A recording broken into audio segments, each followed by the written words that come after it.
warahmatullahi wabarakatuh. Alhamdulillahirabbil alamin wassalatu wassalamu ala asrofil anbiya'i wal mursalin wa ala alihi wa ashabihi wa man tabi'ahum bi ihsanin ila yaumiddin. Amma ba'du. Halo teman-teman semuanya, sebelumnya izinkan saya untuk memperkenalkan diri terlebih dahulu. Perkenalkan, nama saya Yuwanita Ramadhani Setiawan, perwakilan dari kelas 8 Do yang akan membawakan kultum berjudul Mewujudkan Generasi Z yang Cinta Al-Quran.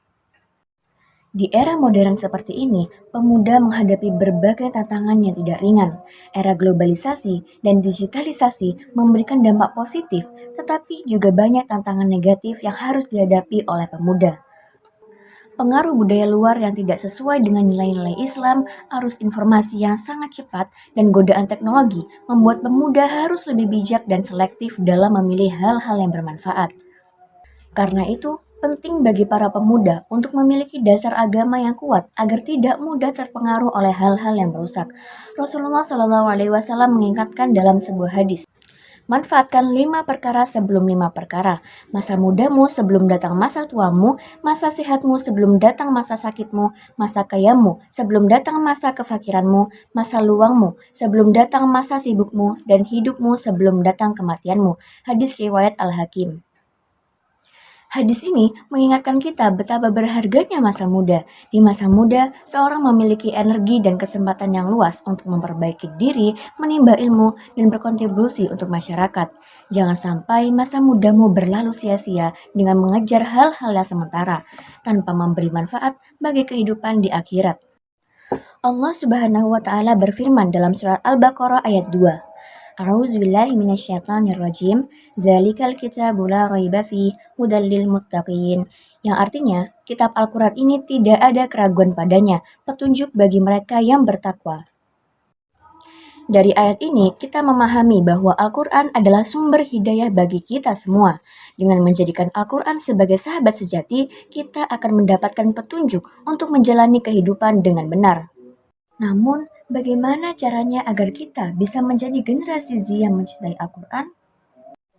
Yang pertama, membiasakan membaca Al-Quran setiap hari. Jangan biarkan gadget dan media sosialmu membuat kita lupa untuk membaca Al-Quran. Luangkan waktu minimal 10 hingga 15 menit sehari untuk membaca dan memahami maknanya. Yang kedua, mengamalkan ajaran Al-Quran. Mencintai Al-Quran tidak cukup hanya dengan membacanya, tetapi juga harus mengamalkannya. Jika Al-Quran mengajarkan kita untuk berkata baik, maka kita harus menjaga lisan kita. Jika Al-Quran memerintahkan kita untuk bersikap jujur dan berbuat baik kepada orang tua, maka kita harus melaksanakannya dalam kehidupan sehari-hari. 3. Menghafal ayat-ayat Al-Quran. Menghafal Al-Quran adalah salah satu cara agar kita semakin dekat dengannya. Tidak perlu langsung banyak, cukup hafalkan beberapa ayat setiap hari. Dengan menghafal, kita akan semakin mencintai firman Allah. Dan yang keempat, menggunakan teknologi untuk mendekatkan diri kepada Al-Quran. Sebagai generasi digital, manfaatkan teknologi untuk semakin dekat dengan Al-Quran. Gunakan aplikasi Al-Quran dari smartphone, dengarkan murotal, dan tonton kajian yang membahas tentang tafsir-tafsir ayat suci. Dalam pepatah bahasa Arab disebutkan Syubbanul yaumi rijalul ghadi, yang artinya pemuda hari ini adalah pemimpin esok hari. Para pemuda menjadi tulang punggung dan harapan suatu peradaban. Maka dari itu, perbaikilah generasi kita, khususnya diri kita sendiri untuk terus berhijrah dan mencintai Al-Quran. Serta ajaran-ajaran agama Islam, menjadikan generasi muda yang bertakwa dan berakhlakul karimah sesuai dengan ajaran Nabi Muhammad SAW. Dengan menanamkan Al-Quran pada jiwa, maka kita akan terus belajar tentang ayat-ayat Allah dan menjadi lebih baik dari sebelumnya. Ayat-ayat dalam Al-Quran menyadarkan kita serta memberikan tuntunan bagi kita bagaimana cara berperilaku sehingga kita dapat menjadi generasi Z yang cerdas, bermoral, dan berkarakter. Dan diharapkan generasi Z penerus bangsa ini tidak hanya berperan sebagai generasi yang paham teknologi, tetapi juga menjadi generasi Qur'ani yang beradab, berakhlak, dan berkarakter. Untuk mewujudkan generasi Z yang berpegang teguh kepada Al-Quran, peran orang tua juga sangat penting dan berpengaruh. Lalu, bagaimana cara mendidik anak agar selalu dekat dengan Al-Quran? Yang pertama, ciptakan lingkungan yang positif. Buatlah sudut mengaji yang nyaman dan menyenangkan. Yang kedua, berikan teladan positif. Orang tua adalah contoh utama bagi anak-anak. Tunjukkan kepada mereka betapa pentingnya membaca Al-Quran. 3. Berikan motivasi dan pujian. Berikan motivasi positif kepada anak-anak ketika mereka rajin mengaji. Puji mereka ketika berhasil menghafal ayat-ayat baru.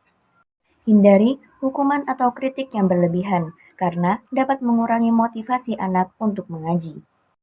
Teman-teman, di bulan Ramadan yang suci ini, marilah kita memperbanyak amal ibadah, mulai dari memperbaiki sholat fardu, mengerjakan sholat sunnah seperti sholat rawatib atau sholat tarawih atau sholat tahajud, memperbanyak zikir, memperbanyak bacaan Al-Quran, bersedekah Jumat, menjaga lisan, dan yang pastinya menahan diri dari lapar dan haus.